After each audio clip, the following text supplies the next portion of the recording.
عادات وتقاليد اهالي الناصريه، يعني بيوم الخطوبه راح اراويكم ايش راح نسوي لهذا العريس المسكين. اتورط اليوم، يلا تعالوا. السلام عليكم مولانا. السلام عليكم. مولانا. مولاي. عليكم السلام ورحمة الله.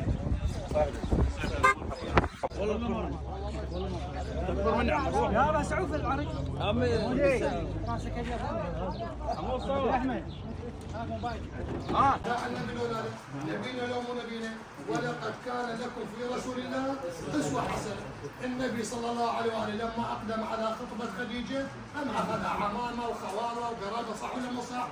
طالبين أخويتكم، طالبين صلة رحمكم، جابونا حتى نطلب عيد كلمتكم لابنهم على سنة الله ورسوله.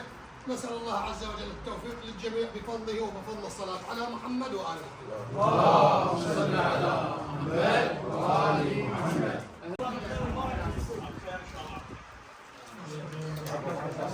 طب عمك ثلاث حبات.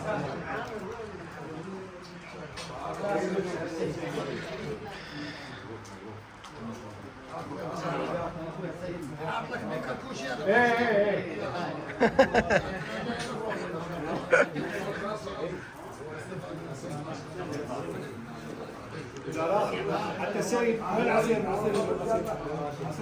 مبروك عمي، شاف كل توفيق. اي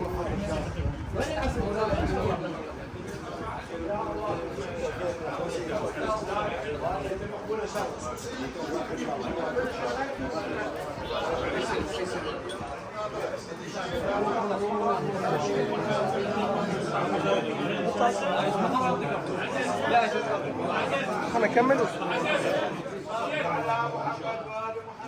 اللهم صل على محمد. باقي بعدك شباب، شو القضية؟ بعدك شاب، وين الحين بعدك؟ شو عقدك صار؟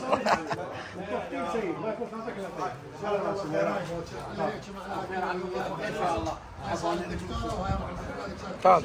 هنا انتهت رحله هذا المقرون، شفنا العادات والتقاليد مال الناصريه. عباس شلع قلبنا والقران شلع قلبنا بس في الضوء. لا